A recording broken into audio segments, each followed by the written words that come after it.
fantastic. I'm gonna go ahead and jump into it in that case, if that's all right with you, Chris, Go Donna. for it, Ben. Awesome, awesome. I'd like to welcome you guys and also everyone of our cinema lovers who Well, just witnessed the world premiere on YouTube of Never Too Far. And congratulations, first and foremost, to you guys, the cast, the filmmakers. I should probably introduce myself. I am your humble moderator, Patrick A. Grover. I consider it a big win that I currently have on shirt and pants. So that's a huge positive. I can't speak for everybody else that's on the screen with me, uh, but I do have here the cast and the creators of the film Never Too Far, starting with the one and only Chris Dickerson. Some people call him the Black Paul Thomas Anderson. I've heard that from several people in my life. I don't know how he feels about that, but I think that it's an apt comparison. We also have his partner in crime on this film, Donna McEldowney. Donna, give yourself a hand. Thank you for your service. On the cast, we have the incomparable Amy Masterson, who had a beautiful and moving performance as Anna. thank you. Hello, y'all. Hello. We have Matthew Ramirez coming in with the role of Noah. Matthew, how are you doing, sir? Congratulations for your part in this. We also have Maurice Moore, the man, the myth, the legend. And after that, we also have Alicia Bucci, who played the role of Zoe, who came in just throwing 95-mile-per-hour heat out the gate. I have a couple of questions that I'll be throwing at you later, and I'm very curious to hear the answer for them. And last but not least, Kristen Astorian, who had the wonderful role of the girl trying so hard to pull Noah out of his shell and failing miserably but beautifully all at the same time. Guys, before I jump into the questions and hopefully answers, I just want to give you all a round of applause because we all know that from inception to premiere, there are a lot of bumps in the road, some bigger than others, that go into making a film of any size and of any magnitude. So being able to get to this finish line of sorts, because obviously there's more to come, but to get to this finish line is an accomplishment in and of itself. And I want you all to know that you should be very proud of what you've been able to pull off. Thank you. I will go ahead and jump into questions and I'll go right to Mr. Dickerson and Ms. McEldowney. And I'm very curious to just the inspiration and the collaboration process between the two of you in the creation of this film. I know this isn't the first time that you guys have worked together. You worked together on Writer's Room before, and you obviously have a good rapport. So just curious as to how the give and take is between the two of you when it comes to not only creating the concept for the film, but the actual putting pen to paper process as well. You want to take it? Well, what's actually interesting is this was the very first thing that Chris and I ever worked on together as far as scripts. We started writing this about 2 months after we met one another. And I know, like, when Chris and I first met, we instantly gelled. Like, it was very clear that we had very similar visions of stories that we wanted to tell. So yeah, even though we've worked on other things in the past, this was the very first, which is why it's our baby. So yeah, Don and I we literally met at AFF in 2013. We met through a mutual friend, and like Donna said, we gelled instantly. And from about a month or so after we met each other, we started talking about ideas. What can we write together? What can we create? And what can we try to put out and produce that's great quality? And we stumbled upon the story, and it was honestly just a matter of how can we visually show someone dealing with grief and dealing with losing someone, and what that looks like on screen. And Don and I have a very, very unique relationship because when we write, we're both all about story. But I don't know if you can see my hat, but I really get lost in dialogue, right? So we'll get a story together. I'll write 59 pages of dialogue for a 10-minute short, and Donna will sculpt it into Michelangelo, right? And she's really great with characters and story, and so we worked on it, and we've always come back to the script as a matter of when are we going to film it, what are we going to do with it, and finally a couple of years ago we got off of our proverbial behinds and said, hey, let's get some people together and make it, and I couldn't be happier. And what was interesting about like our writing process with this one is I was actually in New York for part of that time, and we were emailing back and forth about it. So yeah, the original script was like almost 40 pages. That tells you how much dialogue I cut out. And so I came back and I was like, hey, what do you think about if Anna doesn't talk? Yeah.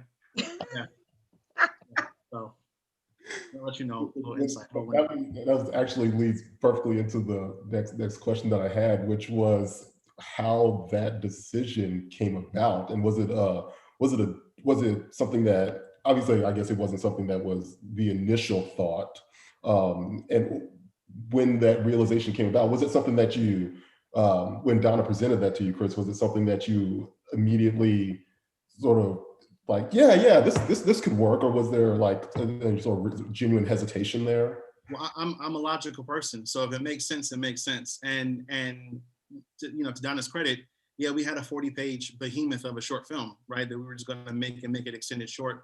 And Donna came back and said, hey, I think it's more impactful and more powerful if we hold off on her speaking until the very end, until the scene where he has to kind of confront his feelings and his thoughts and his inner demons, for lack of a better term.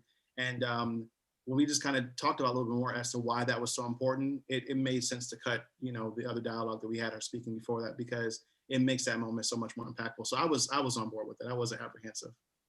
Awesome. Amy, leading right into a question that I had for you, which was the most glaring one for me of anything else that I had, that the thoughts that came to mind.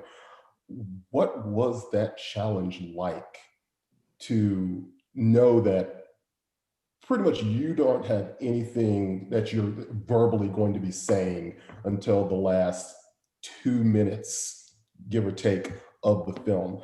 I know that, as an actor, that's something that can be very intimidating. How did you go about tackling that challenge? Yeah, great question, Patrick. Thanks. It was when I first read the script, when Chris hit me up and he's like, hey, so there's a thing I want you to look at. And I was like, okay. And I read the script, and I'm going through, and I'm like, okay, I see this. And then there's no dialogue. And he's like, just keep an open mind. And I'm reading through, and I was like, oh my gosh, this is really beautiful.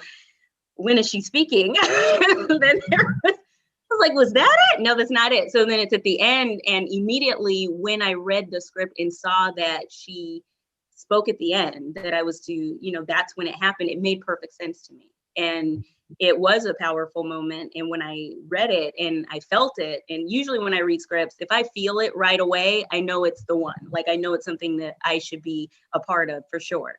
And this was so special and so beautiful. And it was, as an actor, of course, you want to stretch yourself. And I'd never done something like this where there was just no dialogue. I'm in it, and, I don't say anything except for my extra day. But it was like, it was a challenge I was, ready for. I was excited about. At the time, I had suffered my own incredible loss. So to be able to tell that story and then have it be from that point of view, in my loss, I didn't get to say goodbye as well. So it gave me a lot to think about. And, so it was an incredible journey for me. And I was so happy and so honored to even be asked to embody Anna like that. It was great. It was so much fun, and it was so different. It's just a different dynamic, not being able to speak. So you have to rely on your own feelings and your own, how you feel inside and how you're to interact with everyone. And it has to be real so that it doesn't come across weird or cheesy or overacted, which I hope no one ever gets that from me. But it was, it was great though. It was an honor to do it, and it was so fun. I tell you what, watching it through and then getting to the final moments where you and Matt are standing at the altar, and he asks, how do I go about living without you, or keep going living without you? And then you actually spoke. It really does. It's just this almost physical reaction that you had that I had as the audience member, just like, oh, she is going to talk. She's actually speaking. Oh my God. And my next thought after thinking about it as the audience, then thinking about it as the actor, was, God, I cannot imagine how stressed she must have been to actually have to have those last few lines after going this entire time with a word. And now I know I would just be going back over it in my head over and over again. And does my voice sound right? Am I going to forget how to talk? Am I going to sound weird? That was the first scene we did. That was the first scene we shot. Yes. Okay, great. It was brilliantly planned. It was the first scene. Get it out of the way. Yes. That's awesome. awesome. That the fact that we knew that was going to be a challenging role was one of the things that kept us from doing this for so long, because we knew that it had to be the right person to play Anna, because to be able to emote as much as she had to, and to be able to tell her story without saying anything, it had to be the right person. And Amy just, she nailed it. Like, she embodied exactly what we pictured Anna to be. And I also wanted to note, like, watching it this time through, I've seen it like over and over and over again. And watching it this time through, there was a moment before Noah picks up Anna where Amy gives this like little nod, and it's just like this subtle little nod. And I hadn't noticed that before until this time. And it's like, oh my gosh, that was, tears. Thank you for reminding me of that, Donna, because I am a sucker for officer and a gentleman moments in movies.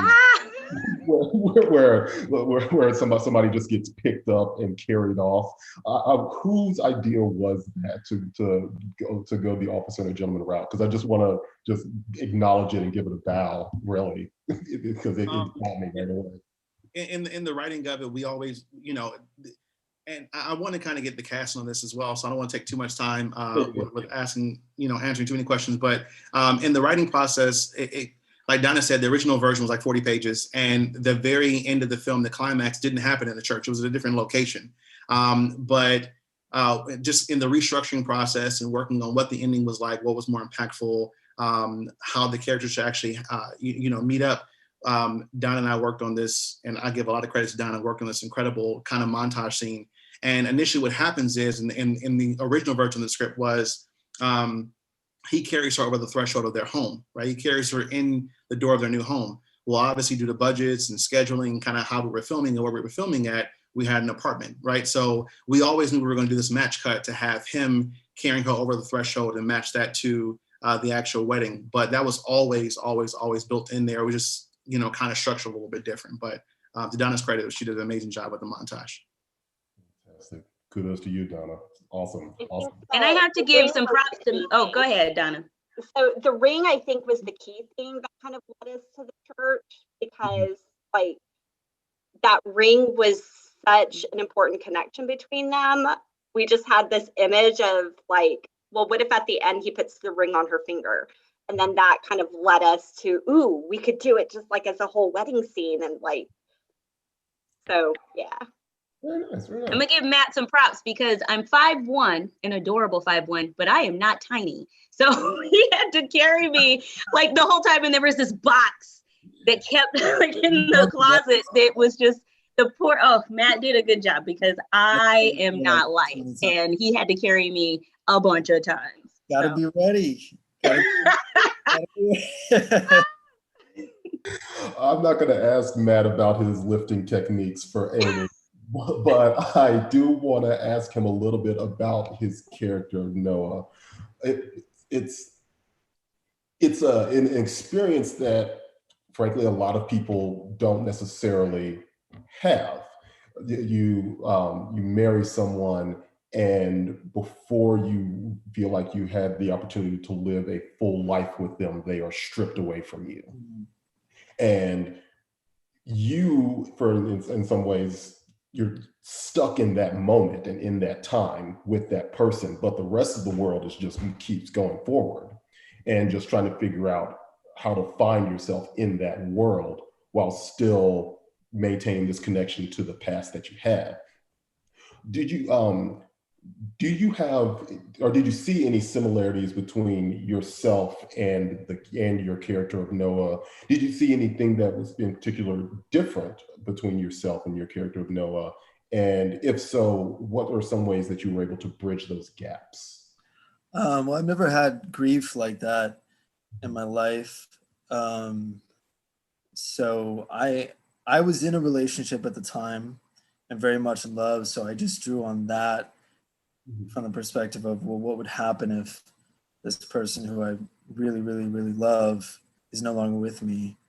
I think similarities between Noah and I is he is very internal, and I didn't want to do a very showy performance. Something I wanted to feel like he was being weighed down. Yep.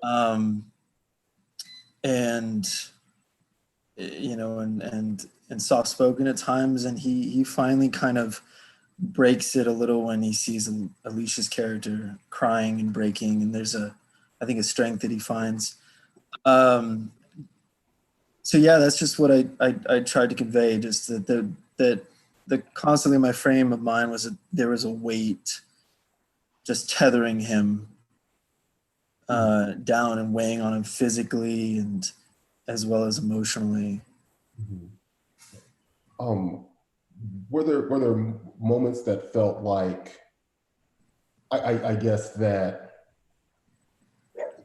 were there moments that it felt more difficult or more difficult to find, or I guess outside of difficult, more easy to find the anger that he may have been feeling because of what happened?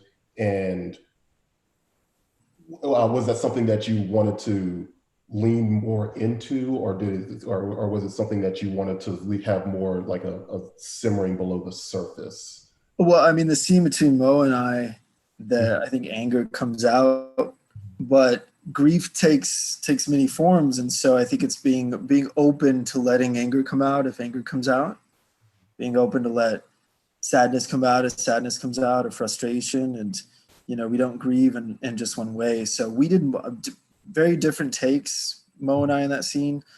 One was very angry, you know, when we just tried something different each time. And it was up to Chris and Donna to pick whatever they liked to edit it. But the take that's in the film is, I think, the best one. I mean, you know, I had Mo over there, and he made me cry for real in that scene. And so that's, I think, the one that they went with, you know. And again, that was just one of the takes. It's just what happened during that take. I love this because you guys are, I have the whole list of questions, and you guys are really setting me up nicely to just lead right into the next question. It's almost like you guys are professionals and you do this all for a living. Because my next question is actually for Maurice. He's been sitting there long enough. I've got to talk to the man. You play Shane, Anna's brother, and I feel what impressed me about the role and your performance in it is that you were only there for a scene and a half, essentially, but there's so much that is unpacked in that scene and a half. And there's so much history and backstory that you yourself as the actor are having to bring to the table. What was your process for developing the backstory for your character and your relationships, not only to Anna but also to Noah, in that scene and a half, I should say? I appreciate what you said, man. That means a lot to me. It's really interesting. First of all, I want to say thank you to Chris and Donna, because they gave me a lot of freedom to work and to kind of create and explore. And I love that when I got a director and a writer that allows me to kind of do those kinds of things. And one of the big things, especially with Matt, first of all, is the audition process, because they kept us in there for like 6 hours. And they just let us keep working and doing it over and over and over again. And I've known Matt for a long time, and we've worked together in a couple of different ways. And so we have a connection that I loved. But to be able to do the audition process with him, with Donna and Chris there, and allowing us to have so many multiple opportunities at it, I felt like we bonded and connected like brothers or brothers-in-laws would kind of do. And so by the time we got to set, small rehearsals that we had on set, we were good because I felt like that we had already connected. But something that neither Donna or Chris know, being on set, this is about Amy. Being on set, Amy and I hadn't worked together. We know each other, but we hadn't worked together, and we didn't rehearse this scene. But she is in the scene with Matt and I.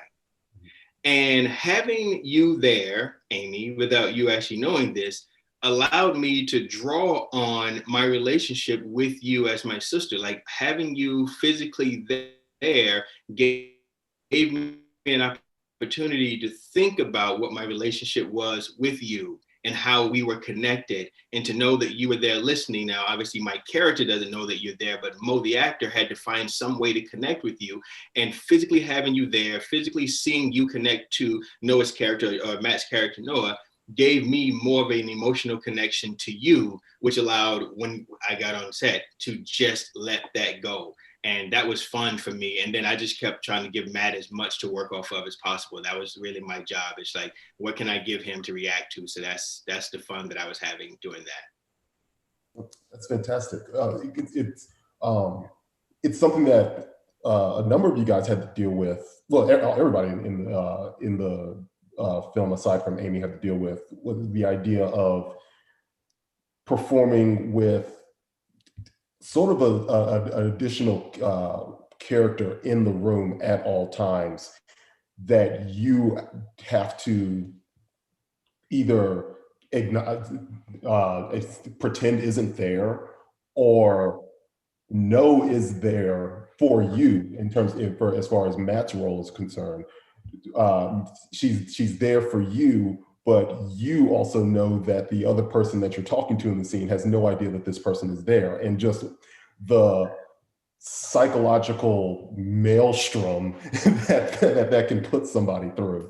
But the person I'm particularly interested in hearing from, as far as that is concerned, is Alicia, who came in, like I said, throwing heat in her one scene. It was absolutely fantastic. What I'm so curious about is really, from the perspective of you as the actor, being able to pull off such a fantastic performance, particularly in that moment when Amy comes and sits down in front of you, and all I'm thinking is, she is 100% in this, and she has somebody that she cannot see, technically, about 4 inches from her face. And I know how I would react in that moment. I feel like I would ruin every take, because my eye would just naturally want to go to the person who I believe is the scene partner with me in this moment. And while in a lot of ways Amy was, because you were talking about your relationship with her, it just boggles my mind that you were able to so convincingly pull off something that I would find to be borderline impossible to do. So I say all that. I'm not even sure I had a question there. I just was more just wanted to just be like, that was awesome. But what was it? Did you find it difficult to perform in that scene, and particularly in that moment when you're talking about Anna in a lot of ways to Anna? We can't hear you, baby. Good. Oh, you can't hear me? Oh yeah. Now we can. Oh, sorry. Okay. Yeah, it definitely was challenging. I for sure ruined a few takes. We all had such good chemistry, and Amy and I had really good chemistry together, and it was really hard to not want to, like, because obviously I felt her presence there, I saw her presence there. So it was hard not to focus on her, but I really don't know how. I can't really say a specific thing that I did. I just, tried to, just feel the emotion and not worry about, who was sitting right in front of me while we were filming. So I think it turned out really well, though, and I'm super proud of the film and how everybody did. And it was awesome working with Amy and Matthew and, Donna and Chris, everybody. It was a great experience. I'm super grateful for it. Yes. I have to talk to Kristen now because I think she had my favorite scene of the film, which is her trying to squeeze blood from a stone and get any sort of reaction or connection with Noah in the club scene. Chris, that was really remarkable. It really was. I think what impressed me most about it was that, and this was purposefully, Matt, mind you, you were getting borderline nothing from Noah in that scene. There's a complete lack of interest whatsoever, but you kept this great energy going between being excited about the possibility of meeting someone new and then realizing, oh, he doesn't seem like he's quite, mentally here with me right now, and just trying multiple ways to try to get him to snap out of it. Nothing's working here. What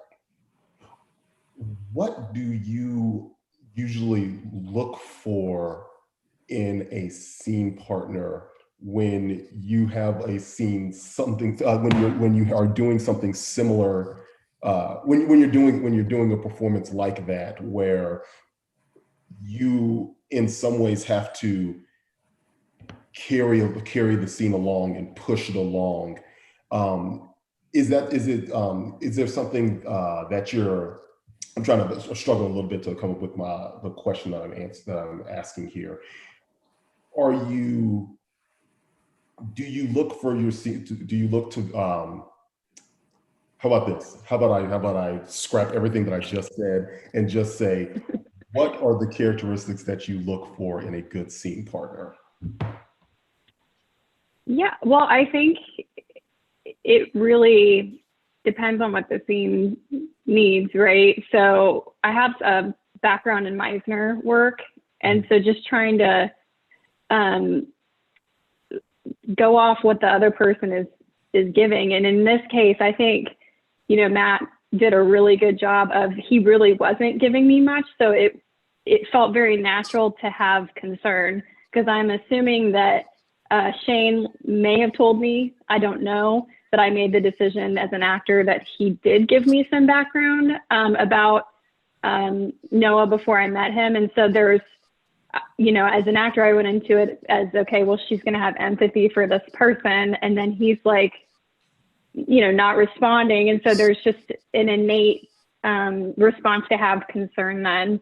But again, since he wasn't giving me much, the instinct was there just to naturally be concerned. And I think that made it easy for me. So. It came across perfectly. I found myself just rooting for you almost immediately. And when he walked away, I just felt such a crushing, just like, God, Noah, come on. She's trying so hard. I do want to say one thing. So that scene, sorry, that scene was interesting, I think, for Kristen, because Don and I had changed the scene a little bit. I mean, everything throughout the filmmaking process has to be fluid.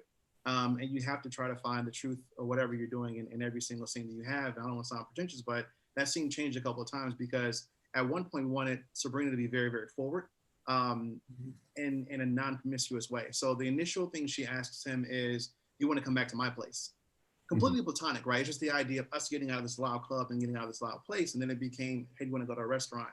And what Kristen did so beautifully was, I think even if we had kept in the idea of going back to her place or going to a restaurant or going to a bowling alley or going anywhere, it's this innocence about it, right? And I even get a sense every time I watch it that it's not even so much where she's trying to be his next girlfriend or wife or take over any role, but she did this incredible job of like, I'm just trying to talk to you because you seem as though you're completely zoned out of it, right? And so every single thing she's doing with her line of questioning and the way she's positioning herself, and it all leads up to the idea of, are you okay? And I think the way she delivers that line is brilliant, right? It's this idea of, because it's concern. It's not, are you okay? It's not disgust. It's, are you here right now? Are you good? Should I go get somebody? Should I call somebody for you? But I think Kristen did a great job, especially with what she was given and how cold it was that night. And I applaud. Jesus. Yeah, it was so cold. It was cold, Father. In between takes. Yeah. Oh, sorry. Chris, Keith, actually, you and a question for you and Amy, and actually Donna as well. I was curious about the wardrobe choice for Amy's character in that scene. I basically just how it came about. Was it something that there was a whole lot of thought process that was put into it? Was it more circumstantial? What led to the choice for her character's wardrobe, pretty much outside of obviously the wedding gown at the end? I mean, I think it was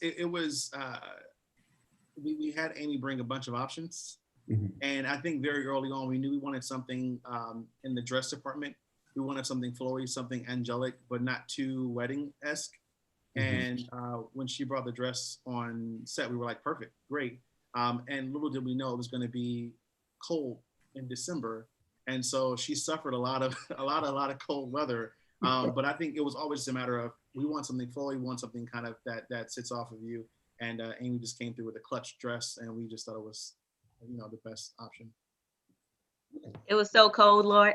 And it was, and I had a denim jacket I brought too. And I was like, oh, this looks really cute with this because it was getting cold. They're like, yeah, we're not going to use the jacket. I was like, are you sure?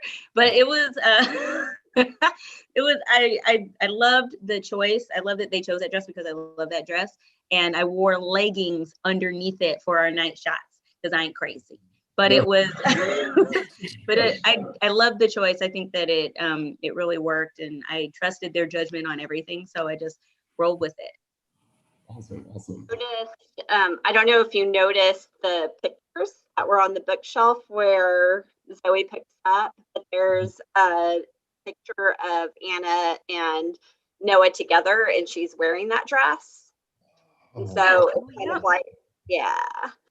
That's right. It's fantastic. Yeah.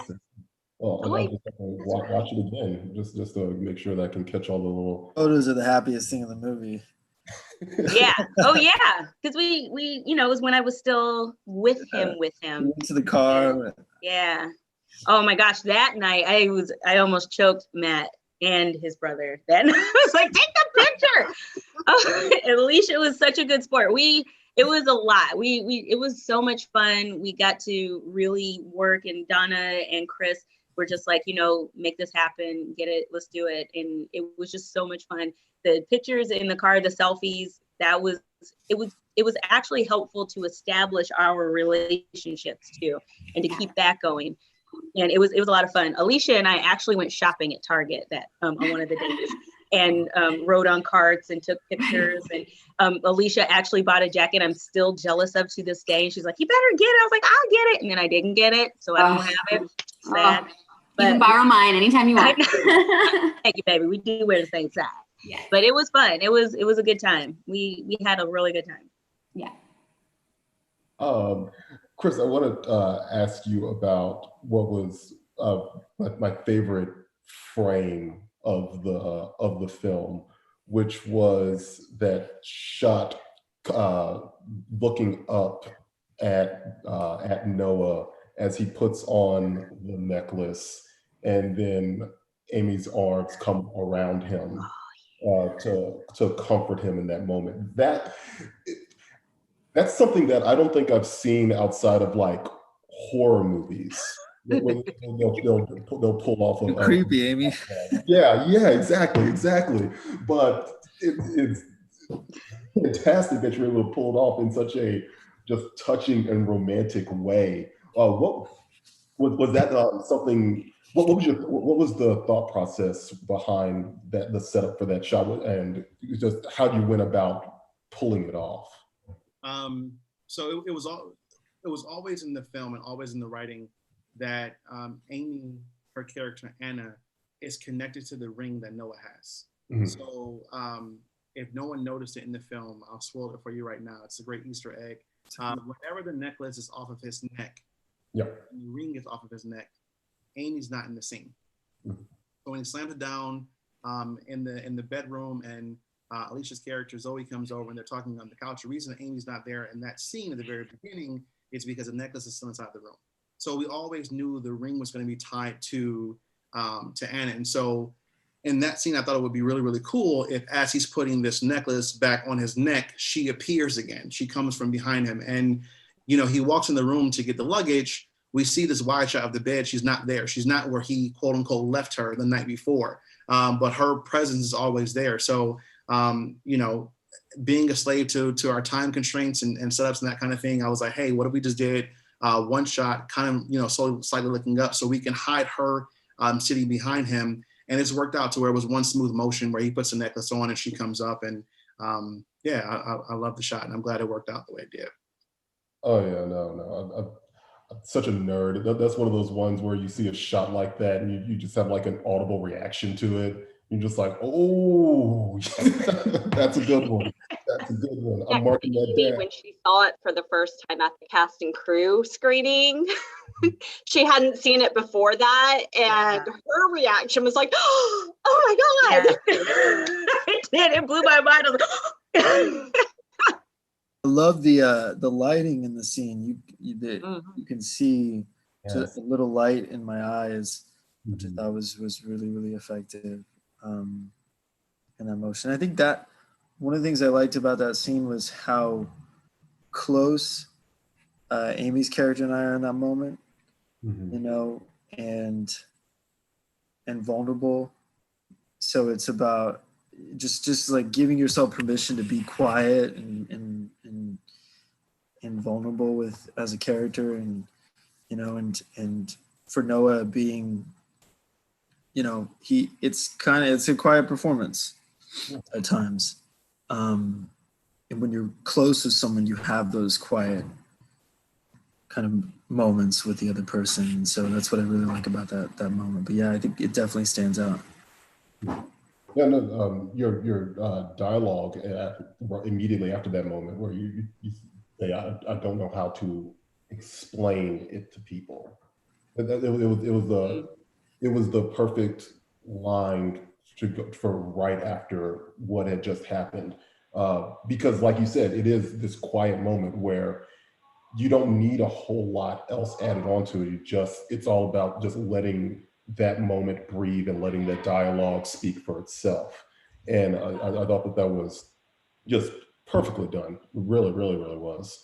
I wanted to ask for everybody in the cast, But since we just ended, we're talking to you, Matt, I'll start with you. Something that you loved and or hated about your character. Something hated about my character. That's great. I mean, I think at some point his grief becomes neglectful for the people around him. Mhm. You know, I think we could become trapped in a cycle of grief, self-absorbed in a cycle of grief, to where he doesn't realize that he's hurting other people around him. He's hurting Shane. You know, he doesn't realize that Shane is grieved too, because grief takes many different forms, Mhm. and he needs to be called out on it. Yeah. And we talked a little bit about how long it had been since her death. If I remember correctly, we decided on a few years. So this is a process for him. The thing I loved about his character, just how vulnerable he was, that there were moments in the script where you could see his private life, his intimacy with Amy's character, Mhm. versus his relationship with Alicia's character, which is a friend, versus his relationship with Shane's character, you know. And so I just tried to focus on, you know, we have different sides that we show to people. So there has to be, you know, I had to play with the different facets of him, what that looks like. What does it look like when he's quiet, or when he's sad, or when he's upset, or when he's angry, and just playing with those. Yeah. Because it's going to be different for every character he interacts with. Thank you. Amy, please, same question. Yes. Okay. So the thing I love about Anna is how much love she has, and, you know, how much she appreciates the people who are in her life. Like when Zoe comes over and we have those moments, and just really, I'm really sad that I can't make her feel better. And it's just having that connection with her, and with Noah, how much love we shared. And you know, Anna just really had this, you know, this heart of hearts of adventure, and really wanting everyone to go on that adventure. And whether you want to or not, just trust me, you're going to love it. And I feel like she has that, you know, that feel, and I connect to her in that way. And so I love that she just really wanted everyone around her to be joyful and happy, and not be sad, and know their potential, and be excited about it, and take risks. Mhm. Now, the other half, I won't say I hated about her. I would say that it's something that, you know, she stuck around because selfishly a little bit, I feel like she still wanted to have those connections. And, you know, Noah has to let me go for me to go, but I'm not pushing him to let me go. So, you know, it's that little bit of selfishness of wanting to be connected to all of my life and my brother, and having that, you know, just really seeing him and not being able to have that. And I get mad at him for it, you know, so get mad at Noah for not siding with my brother. So just that little selfish part of wanting what I had, and I can't have it anymore. And the only person who's suffering now is Noah. So that would be the other side of the coin. And I imagine I would probably be like that as well.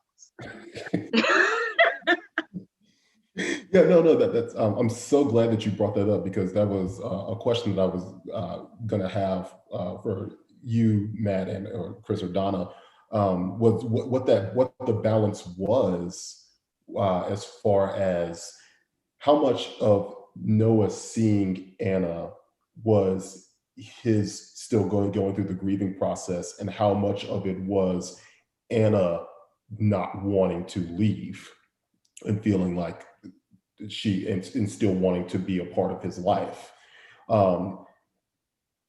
I didn't really come away from it with an answer necessarily, but it was something that I was curious about, which is just what that balance was, and if there was any sort of intention to have it lean one way or another. So I'm glad that you mentioned that. So I'll add Alicia, Kristen, and Mo tell you what they loved and / disliked about their character, and then I won't forget that question you just asked though, because I'm curious to know what they liked or disliked about their characters. And real fast before Kristen answers, also I feel bad because I did not want him to be with her, and how dare you ask him to go back with you, even though it was in a nice way. So Kristen, I'm watching. I'm sorry. Oh, Maurice, sir, what you loved and hated about your character, please.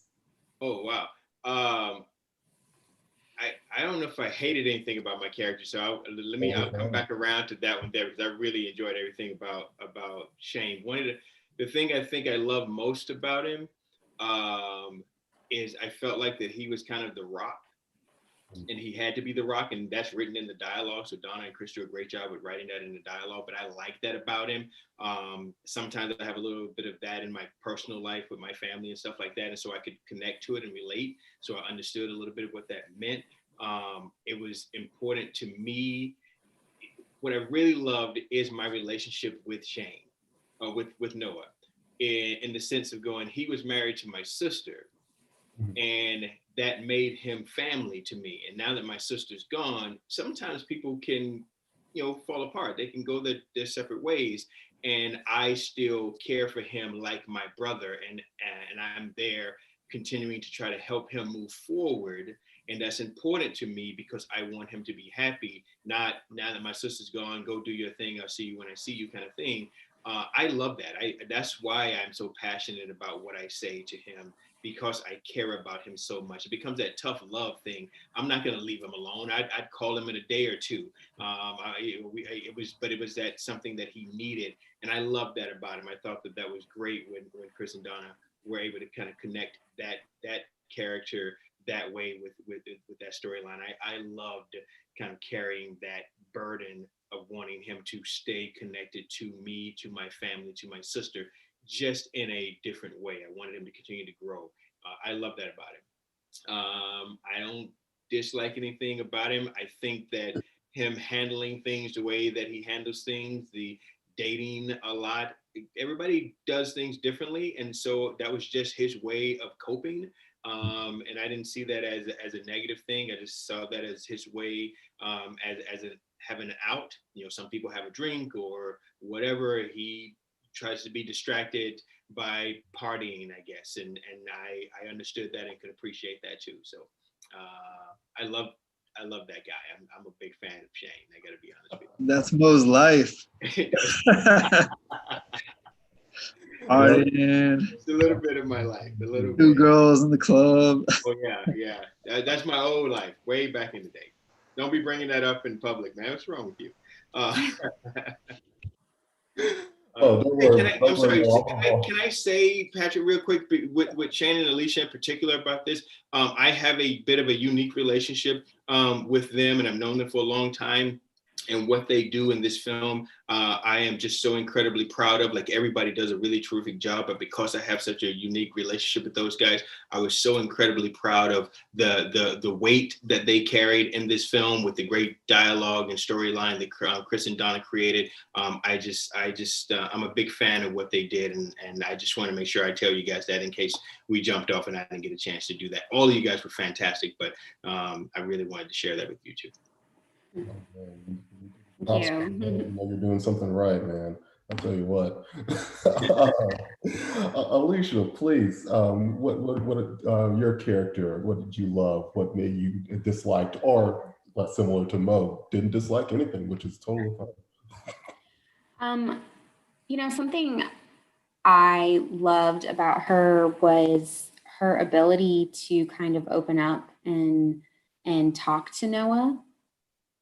She was struggling, seeing that picture of the three of them kind of triggered some memories, made her feel sad, missing her best friend. And that, unlike Noah, who's kind of reserved and keeps his grief to himself and doesn't really talk about it or has a hard time talking about it, she, can talk and be open about how she's feeling, and that she could break down in front of, one of her best friends and cry. And, sometimes that takes courage too, to reach out when you're going through the grief process.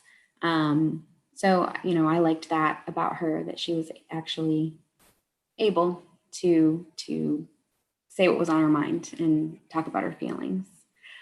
I don't really think that I disliked anything about her.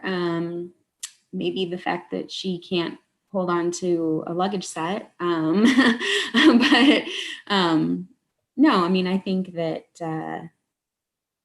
you know, overall, she's a good friend and good person. And yeah, I really enjoyed playing her, and it was great. Excellent, excellent. And last but not least, Kristen, same question. Yeah, I think going back to what Chris said, like being able to be a part of the evolution of her character was a really just cool opportunity and thing to be a part of. You know, I love that she did get to be genuine in that moment and have that kind of a relationship to Noah. I wouldn't say I hate this, but there was a part of me in the filming that wanted to just be like, hello, like, why are you ignoring me? But obviously that wouldn't have worked for the scene at all. So I loved that she got to be exactly how she was. It was a really fun role to play. And the other thing I'd say too is just the whole vibe. Everybody involved in this project was so incredibly kind. It was just such a great, safe space to be able to play and work in. And so, you know, I think that definitely lended itself to the, you know, being able to have that character change a little bit throughout the process. So, yeah, I just wanted to say that really quick. I really appreciated being a part of this. I know a lot of folks had worked together before. I don't think I'd worked with anybody previous to this, and everyone was just awesome. So. Awesome. And don't worry, I was saying hello for you during that scene. So you had I think everybody was like shaking. Just reach out and touch. That's all I wanted to do. Chris, you wanted to go back to the that previous question about the balance between how much of Anna's post-life existence was Noah not wanting to let go versus how much of it was Anna not wanting to let go? You know, I think, you know, I don't want to ruin anyone's perception of the film, because I think people are going to go into it from, you know, two different directions. Some people are going to say it was Anna's reluctance to leave. Some people are going to say it was Noah's reluctance to like let her go. I've even heard that Noah had a, you know, people are trying to Noah had a psychotic break, or he was sick, or Noah was in a coma, or, you know, just a number of things that are going on. I definitely think it was from my perspective, it's more Noah dealing with it's his projection of Anna, right, and how he believes Anna would act in certain situations. But I think what Amy said brilliantly is he can only project so much until his projection or this presence that is there kind of takes a life of her own and a personality of her own. So we're thinking this is all kind of in his head, but, you know, Anna's obviously able to emote. I mean, she's crying in some scenes, she's moving in some scenes. When Shane and Noah kind of get into a scuffle, you know, she's there. So I definitely think it's a cool balance. I think, you know, I attribute so much of that to the people that we cast, because, you know, this is Donna and I's baby. We've had this for 8 years. And so to finally see it come to life is great. But I think what's even more amazing about it is to make sure you cast the right people and see them take the characters and do what they did with the characters. There are lines of dialogue that I love, obviously, because I love dialogue, but the way they're delivered makes them that much better. The way the performances come together, it makes it that much better. And so I think there was a good balance of what Matt and what Amy brought to it that kind of gives this idea of, again, you don't know if it's her spirit wandering around, or you don't know if his perception, but I think it's an even mixture of both. Yes. I want to talk to you a little bit about you and Donna developed the concept for the film. You go into the tank, write the script. It's 40 pages long. Donna's like, "What are you doing?" Y'all go through the casting process. you and Xander and go through the production and filming all of the scenes. And then after all of that hard work and labor, you then have to sit down at the computer and edit this bad boy. Can you talk to me a little bit about the editing process in terms of things that were hardest for you to leave on the cutting room floor, other parts of it that were able to make it through to the final cut and the reasons why, and obviously all of that under the perspective of trying to keep this to a tidy 26 minutes? Sure. So a couple things. One, we had a very small crew. I think the most people we ever had on set at one time in our crew was 6 people. We had a very, very limited budget, and we knew we had a small window which to shoot it. We shot it one weekend in December of 2018. So we knew we were limited and beholden to this amount of time we can shoot. And that kind of leads into kind of some of the choices we made from a filmmaking perspective, from a lighting perspective, to how we were able to move through scenes. Luckily, we cast the right people. So it wasn't just 15, 20, 30, 40 takes of doing things. We were usually able to get it within the first, 5 or 6 takes, and we were happy with it. And the thing I always ask my actors is, are you happy with it? Are you happy with that take? Are you happy with that performance? I mean, I've worked with everyone here. Yep. And you all can validate. I ask you that question because I know if we're filming, I know I got what I want or what I envision, but I want to make sure that if we move on to the next setup, you're not going to come to me and be like, I really hated that. So you hope that whenever you put the movie together and you edit it, regardless of what cuts or what takes or what you put together, people are going to love what they did in it and their performances because they were happy with it. If that makes sense. I edit pretty fast, like to think I do. I had an edit and a cut ready to show everyone. We shot in December. I had a cut ready by, I think, just after Christmas. And that was a producer screening, what I like to call the subjective cut. It was very personal. It was very long. It was like almost 30 minutes, but we watched it and we cried. We were so happy that it was done. It was very, very emotional, but it took me I'd say another year, realistically, to objectively look at it. It's one of the first films that I had to take a big step back and take my emotion and take everything out of it to edit. Because again, as much as it's my film and I love editing, I love doing that stuff, I didn't want to piss Donna off. I didn't want to disappoint Donna. This is something we have been working on for a long time. So it was very, very important to take the time to do it. The balance was easier than I thought it was going to be. There are very, very few things that were left on the cutting room floor, but we had this discussion of, do we want it to be shortened for festivals, or do we want it to be long because we want it to be this way? And Don and I had a conversation with Matt, Alicia, Maurice, Amy. I mean, we all kind of talked about it, and the consensus was make the best movie possible. Mm-hmm. Don't worry about the festivals. Don't worry about what anyone says it's too long. Make the best movie possible that tells the best story possible. And so luckily I had people who were very supportive. And when we showed the movie, they were like, that's the perfect length. Don't do anything to it. And it was just a matter of tweaking things here and there. So to answer your question more directly, not a ton of stuff was left on the floor, cutting room floor. There's small things, but everything that we shot, we pretty much used. There's very, very little footage that wasn't actually used in the final edit. Well, I'll add to that by saying that part of that is because it did take us so long before we actually shot the film. Mm-hmm. That script went through a ton of different revisions.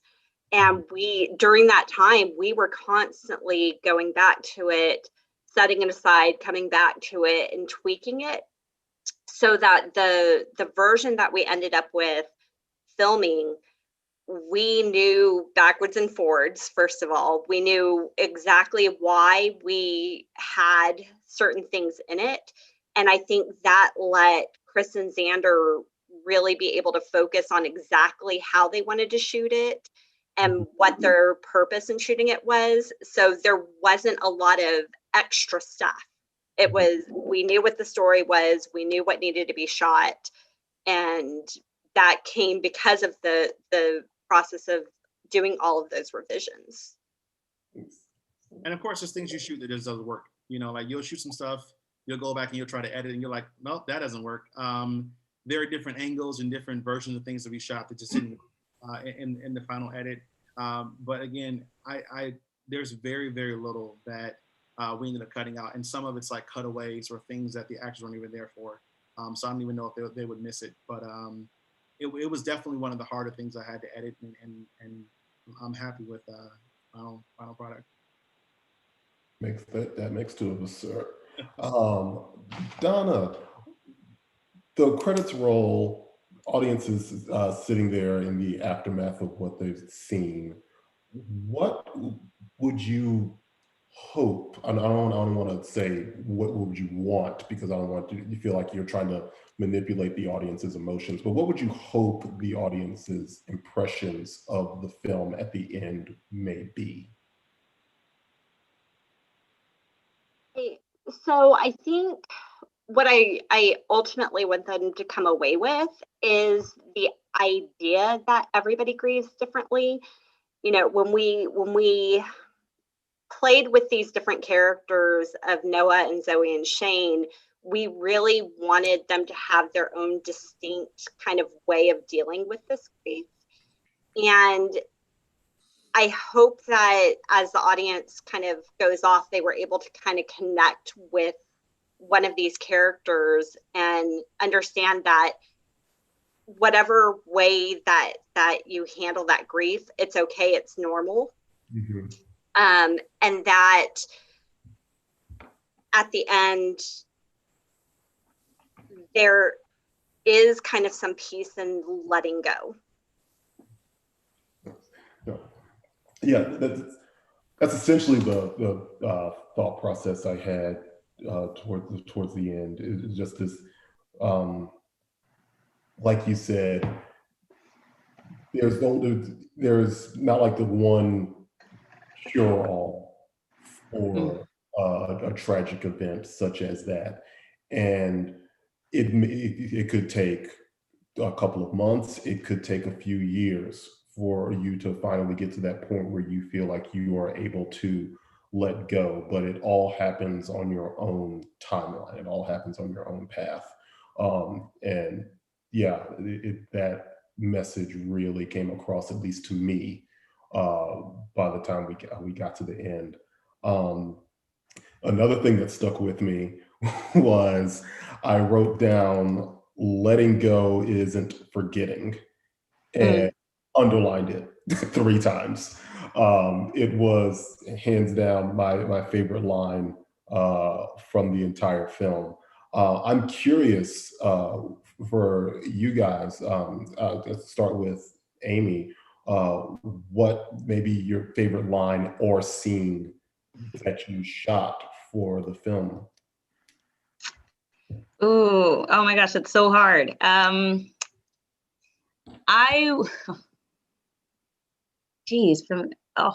don't know. I really love this film. I think when Zoe comes over and, you know, Noah and Zoe have their exchange, of course, and luggage, which was funny. It made me laugh. I'm going to give a lot of props to Alicia on this, because when we shot that scene, crying, like every take, she's crying, I'm crying, like there's a lot happening, and she played through that pain. So I didn't get to say that earlier, so I'm gonna give her props on that too. But we all were able to come together for that scene, because it's a really hard scene. And you know, the tears were real on all sides, and it was just a really heartfelt and emotional scene. And it was my favorite because, like I said, I lost my best friend in 2016 very suddenly. She bought me a pair of Uggs. You might see them when I post on Instagram and stuff, but every time I'm on set, she bought them for me. I hated Uggs. She said, no, then you buy, you know, just wear them when you're on set. That way I can be with you on set. And she bought them for me at Christmas of 2015, and then she passed away in 2016. And so I wear them to every set. I never got to say goodbye to her. So when we had that scene, the tears were so real, because it was like I was switched in position, and it was kind of cathartic, you know, to have that and to see and hear the words that were being said. And it was how I felt. then. So it was a beautiful scene. It was very sad scene. People who watch this are going to be sad, but it's such a beautiful film. And in that moment, I was served in that way for myself as Amy. And I appreciated that. And I loved it. And I appreciated the work that was done by everyone in the scene. And so that was my favorite. It's a long explanation of my favorite. No, that was fantastic. Thank you. No, I'm so glad that you shared that with us. That really put it in perspective really well. Thank you. Matt, same question, sir. That's yours from you, by the way. But it was gold. Letting go isn't forgetting. It's fantastic. Please. Well, I talked about the scene with Amy, the low shot where she kind of comes behind me. But I love the scene with Maurice, with Mo, like, because that was just a lot of fun. Because I knew that he was going to challenge me. I knew he was going to be seeing if if I was going to bring it. But I didn't feel pressured at all, which I really, really liked. So that was, I think, so much fun to put. And I was looking forward to that scene. Because there were so many opportunities to just have different things happen. I also really liked the church scene. It was the first thing we filmed. Amy and I filmed together, and we spent like an hour. We were getting dressed and all this stuff and chatting, and and then we go out there and they call action, and she's just like instant crying, and I'm over here, like. Building up to it and just seeing what's going to happen. But I think that was a good scene to start with because it established our relationship in a lot of ways. I mean, besides at least physically, as opposed to whatever we created and brought to the performance. And so we had that as like a backbone to really build off of for the next 2 days because it was only a 3-day shoot. So that was probably my 2 favorite scenes. Yeah. That's fascinating because I've always been interested in when shoot schedules call for scenes to be shot out of order in ways like that, and particularly with this project where the final scene is so emotionally just wrenching, and being able to call that up in yourself without any of the initial lead in to it. And you're starting day one cold turkey, go out there and action. That presents its own level of challenges that it says a lot about you guys that y'all were able to bring it on that level right out of the gate. Really, really good. Just got to trust that you've done the homework and then kind of let go. These are all actorly cliches, but just let go and listen to the other person, and then whatever happens and move on, because you only get so many takes. Yeah, I mean, and that's the job. We have to be able to form these relationships, at the call of action. And so I think it's fun. I love it. I welcome every challenge like that. So we rose to it. So that's what's up. Sure. Mo, your favorite line / scene, and I will also say what my second favorite line / scene was when Noah says that it may have been easier for you, and you just hit that turn like easy. I'm like, oh, the hair just stands up. Like Mo's about to get into his bag. Everybody sit back for a second. Watch it go down. That is it. That's exactly what I was going to say is my favorite line. It's actually funny because it's repeated throughout my home on almost a daily basis. No joke, because people saw it at the cast and crew screening last year, and I get teased about it all the time. Anytime something happens, somebody goes, easy?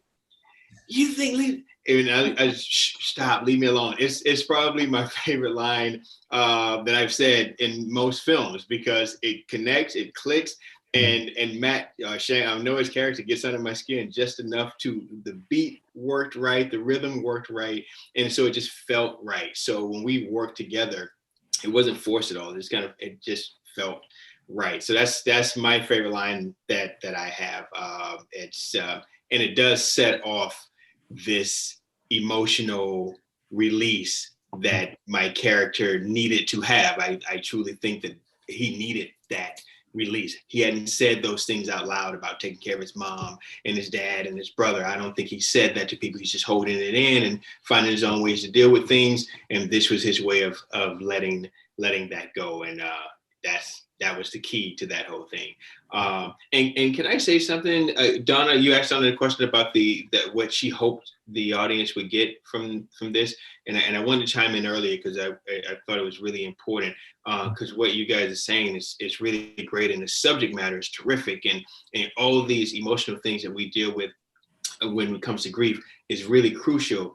But as an audience member, as an actor, I want to escape into a movie, whether I'm in it or not. I want to escape into the film, and by the time we get to the end, I want to know if you got me. Right? I want to know that by the time I get to the end, am I connected to not the story, not so much just the story and all of the specific details, but as an audience, did I escape, and do I care about these people, and did I go on a journey with them? And honestly, guys, Chris, Donna, at the end of this movie, both the first time and the second time, by the time I was done, I had gone on the emotional journey that you guys wanted us to go on. So the hope for me is that it's not just, do people understand grief? Sure, but it is, boy, are you pulling at my heartstrings? Do I care about where Noah is at this point in time? Do I really understand what his grief is between he and Anna? Not because it's just grief, but because I just saw him go through that, and that made me emotional. And that happened. Like, you guys were able, the final scene, the wedding, Amy, when you get to speak and you build, you have that, that volcanic build. We hear you speak for the first time, and that is emotional and it's fire. And it's not about just the performance. It's about the journey that we went on till we got to that moment, and you let us all enjoy that.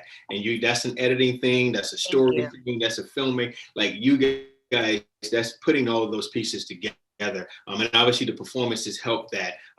Matt, Alicia, Christian, that's great. But as an audience member, just sitting back, I just enjoyed the film. Like, I just enjoyed watching the movie, and that's all I care about. So good job, guys. Like, that's key. Yes, sir. Alicia, your thoughts on your favorite line or scene from the movie? Ooh, it's actually Mo and Matt's here, Shane and Noah's scene. When Shane, of course, when Noah makes that remark, like, it was easy for you, that was super, relatable. I felt that big time when Shane turned around and was like, easy.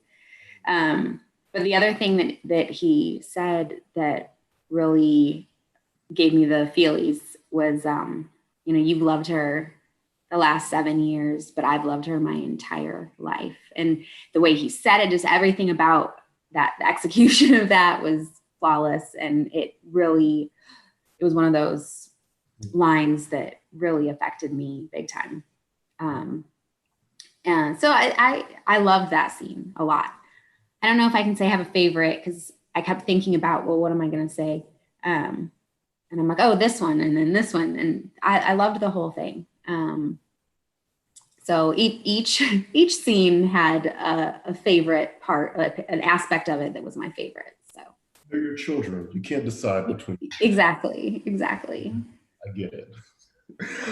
Kristen, making you decide between your children, I guess. What was your favorite line or scene?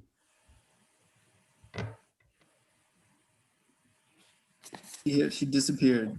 Oh no, did we lose Kristen? Lose think we Kristen. lost Yes. Oh no, she's not here. Kristen, what happened? Well, in that case, I'll move on to just finishing up a little bit here. I had a couple of what I'm calling unanswerable questions, just things that came to mind for me that there's no way to really get an answer for them almost exclusively just because the film had to end at some point. Otherwise, I could have just kept on going and then figure out the answer one way or another. But my first unanswerable question, and this could be for Donna, this could be for Chris, this could be for Matt. Noah, does he remarry?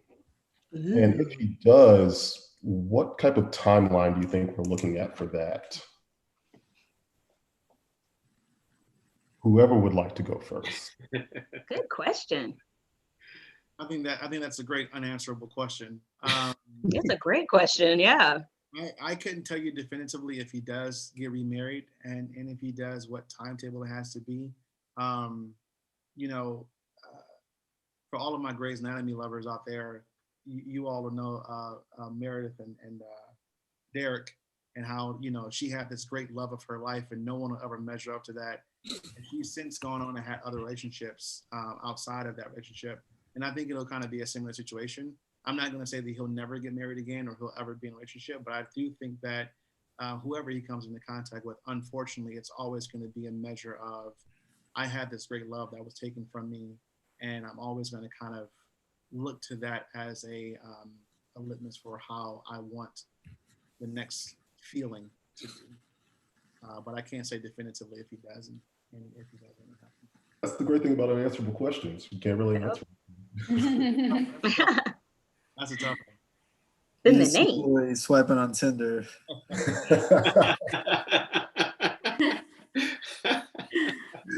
Oh, next unanswerable question. Well, this will be the last one because we got to finish up here soon. It's ended on a light note, and this is for Alicia or Matt. Does Zoe get Noah his luggage back? Yes. Yes, she does. 100%. Absolutely. The luggage was returned in the same condition as when borrowed. That's right, baby. Yep. Because Defend your reputation. She knows what she's doing. Probably. Yeah. As soon as he agreed and went to the back, I was like, that luggage is gone. That luggage is Nope. finished. It's finished. Oh, well, guys, I will finish this by just asking if there's any particular memories from set that stand out to you as ones that you hold on to and take with you as good memories from what you were able to accomplish here. I know that the times when I'm on set, I usually like to take like little mental pictures of things that I want to take with me and remember, so that whenever I am asked about this film or that film, that I can always go back in my mind and go back to that memory and hold on to it. But is there any favorite set memories of yours that come immediately to mind? Ask Amy to start. Me first. No, I'm kidding. Is it because my name starts with A? All right. But man, it was just so many. We had a lot of fun on this set. This was my first time ever working with Donna, with Matt, with Alicia, with Mo, with Kristen, and I've known Kristen for a few years. This was my first time. The only people I had worked with was Chris and Xander, who was our DP, and I love him. And so it was, it was so much fun getting to know and meet and work with these incredible people. That was fun. Going to Target. Chris already knows what he does to me. He had me crying on a set one time for 10 hours. This was a different film. It was our first thing we ever did together. So I expect him to do things like that to me. But with Alicia, riding on carts in Target, shopping, that's definitely one. Donna, the wedding dress situation, that is absolutely one. And how you found a wedding dress to fit me that well, I will never forget you for that, and I love you for it. We had a great time, Matt. We talked about it in the car, taking photos, And then Shane was there, who is also his twin brother, and I almost choked Shane out. It was great. Mo, I mean, we have Mo. Yeah. Oh, hey, Shane. There's Shane. Yeah. Yeah. I mean, Mo out at when we were having the club scene and all that, and then there was the situation with the cup. That was hilarious. And, you know, I think all of it, there was so much in 3 days that we did together. It was a gift. It was so much fun. It was great work. Anytime you're an actor, you pray for great work, you know, because you can be on so many television shows, co-stars and guest stars or whatever, and you don't get to really work. And I got to really work with these great people. So that's my greatest memory, is being able to actually do amazing work with these great people. So y'all are awesome. And giving Kristen the side eye was like one of my favorites. Boom. Take my man, show you. Back. Awesome. Chris, what about yourself, sir? Ooh, I know there's a lot to pick from. I'll go last. No, it's I think just piggybacking on what Amy said, there's a lot of things to remember about being on set, and I mean leading up through pre-production. I think, you know, I always enjoy being on set with Donna. Donna and I have worked on projects that she and I didn't write together, just because we enjoy being on set together so much. But I think, you know, obviously the most, you know, the biggest memory I have of it is when we wrapped. You know, Donna and I gave each other this big hug, and it wasn't so much that, again, we had just finished this movie, but it was something we had worked on for a long time. It was our first collaborative effort. It was coming to a close, and I think we knew from the time we said cut and we wrapped everyone that we had truly created something special. And the moment we got finished, I was like, I want to show this movie to people because I know what we got.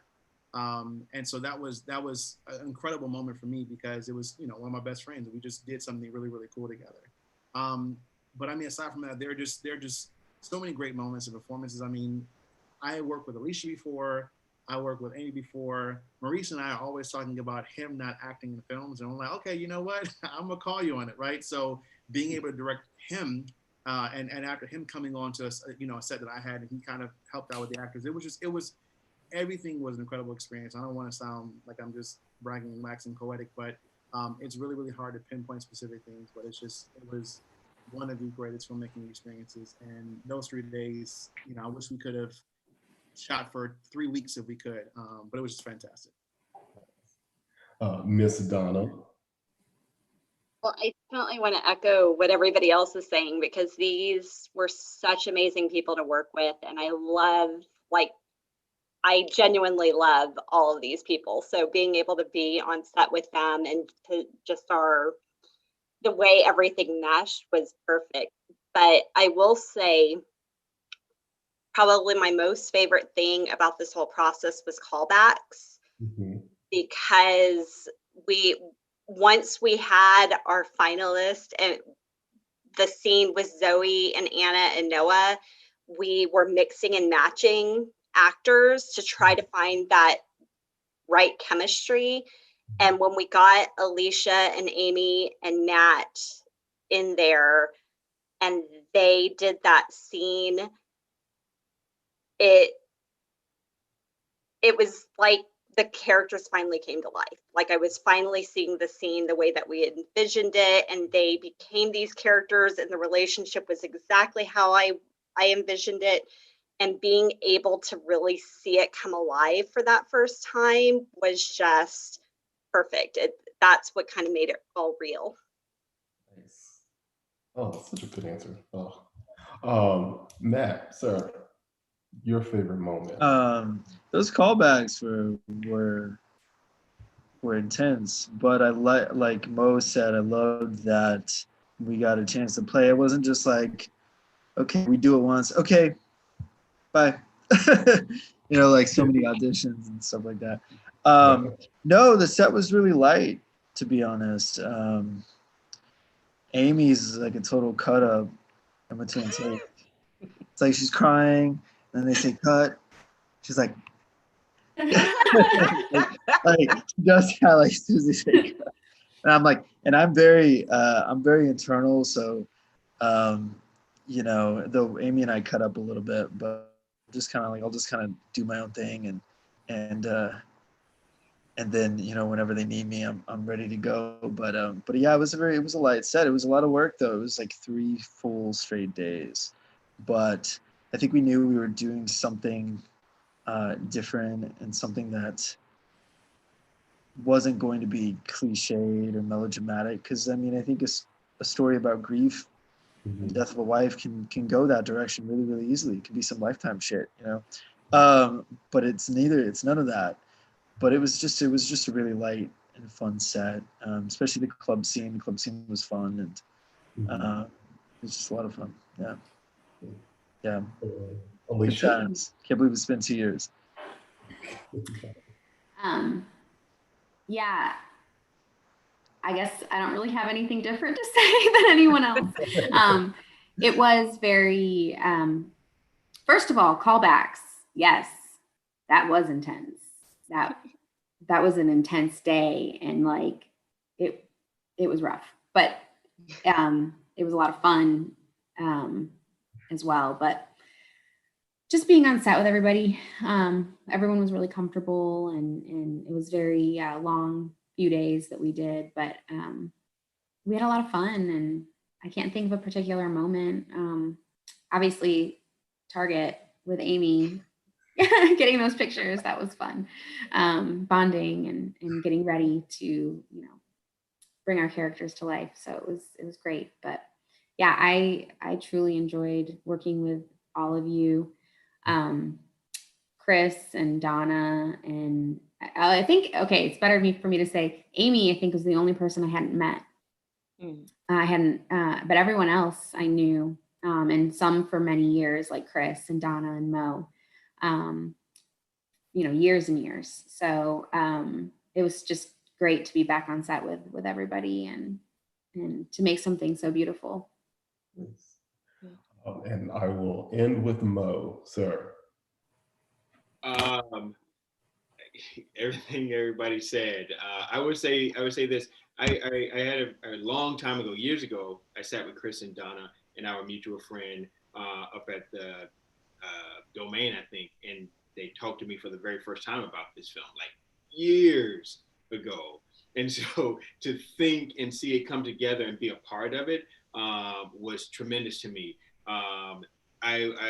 Amy, it was the first time you and I really kind of got to like connect, and Matt is exactly right. You are nuts on set, and I love it. Like there's like this ball of energy, which is just tremendous. So that club scene night was really, really, really cool. And I hadn't spent a lot of time with Christian before then either. We had a rehearsal, or we met at Chris's place at one time before, but hanging out with her in that particular scene, with everybody in that particular scene, was just a lot of fun. That night was a lot of fun in general. And the energy was really great because everybody, even though it was chilly, everybody was really clicking. But the cool part for me was being directed by Chris.